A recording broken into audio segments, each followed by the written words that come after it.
これひどいっすよね。はい。ダブルジョイントっすね。は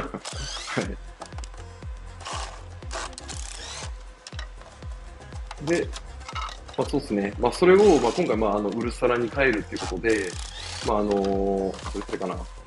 2部、4部、この、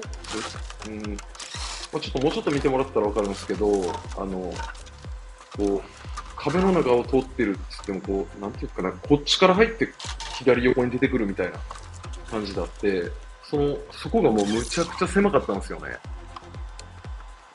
で、このカバーも入れ替えるって感じで、総特化っていう風な感じにはなったんですが、